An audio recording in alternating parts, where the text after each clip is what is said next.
लोग तल्लीन हो जाते हैं, इतना डूब जाते हैं असत्य में, असत्य इतना सत्य होकर प्रतीत होता है कि सत्य की तरफ आंख उठती नहीं है, और फिर कुप्रचार करने लग जाते हैं ऐसे लोग जिनका सच्चाई से कोई लेना देना ही नहीं है। ईश्वर सत्य स्वरूप है, उस तरफ जिनकी आंख नहीं उठी, ऐसे मूढ़ पाप आत्मा लोग सच्चाई की राह पर चलने वालों के विरोध में खड़े हो जाते हैं, उनका विरोध करते हैं। कबीर जी का विरोध हुआ, ज्ञानेश्वर जी का विरोध हुआ। ज्ञानेश्वर जी के पिता विट्ठल पंत ईश्वर का रूप थे। ज्ञानेश्वर जी को जन्म देने वाला आदमी साधारण होगा? जरा सोचो। ऐसे विट्ठल पंत के लिए लोगों ने गंदे शब्द कहे और इतना तिरस्कृत किया कि विट्ठल पंत जी को जल समाधि लेनी पड़ी। कहां मर गए थे तब सज्जन लोग? क्यों जल समाधि लेनी पड़ी विट्ठल पंत को? देश को खतरा दुर्जनों से नहीं है, ध्यान से सुनना, देश को खतरा आप जैसे सज्जनों की निष्क्रियता से है। विट्ठल पंत को क्यों जल समाधि लेनी पड़ी? कहां सज्जन मर गए थे? सज्जनों ने आवाज क्यों नहीं उठाई? विट्ठल पंत का विरोध करने वाले का गला दबा देना चाहिए था, उनकी जीभ कैंची से काट के फेंक देनी चाहिए थी, उनको जल समाधि देनी थी पकड़ के। विट्ठल पंत को क्यों? ज्ञानेश्वर जी के पिता को क्यों?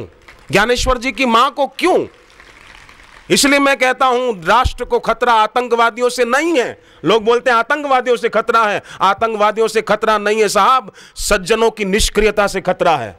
सज्जन लोग निष्क्रिय ना हो, सज्जन सक्रिय हो, सज्जन सबल हो और सजाग हो, बहादुर हो, कायर ना हो। सत्य के लिए अपने प्राण कुर्बान करने की तैयारी रखने वाले हो। भगत सिंह ने कैसी कुर्बानी दी? चंद्रशेखर ने कैसी कुर्बानी दी? झांसी की रानी लक्ष्मीबाई ने कैसी कुर्बानी दी?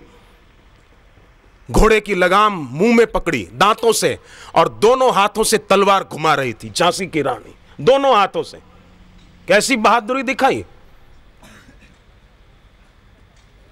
इसलिए अपने पौरुष को जगाना, पुरुष को अपना पौरुष जगाना चाहिए था, पर आजकल पुरुष परुष हो गया, घर में ही परुष हो गया। शब्द कहे पौरुषम नृषु, अपने उसको जगाएं, उधर आंख उठाएं जहां से हमने कई जन्मों से आंख मोड़ रखी है, उधर अपनी आंख क्यों नहीं उठाते? ये पूरा विश्व उन लोगों से भरा पड़ा है जो वासना के वश होकर दौड़ रहे हैं। बस मंदिर में भी जाते हैं अपनी वासना पूरी हो, मस्जिद में दौड़ते हैं हमारी वासना पूरी हो कि नई दुकान खोलिए, भगवान दया करना। बेटा बड़ा हो गया, पढ़ाई पूरी हो गई पर उसको अच्छी जगह नौकरी नहीं मिल रही, भगवान दया करना। बेटी बड़ी हो गई, भगवान उसकी शादी हो जाए, दया करना। मंदिर मस्जिदों तक की दौड़ भी वासना के वश होकर ही करते हैं। ये इच्छाएं और वासनाएं हमारी प्रार्थना की हत्या कर देती है, हत्या, प्रार्थना का गर्भपात कर देती है, प्रार्थना को जन्म नहीं देती। वासना प्रार्थना की गर्दन दबा देती है। नहीं, उठने दो अंतर से प्रार्थना, गला दबाओ इन अभागी इच्छाओं का और वासनाओं का। जगाएं हम अपने पौरुष को, जगाएं हम अपनी वीरता को,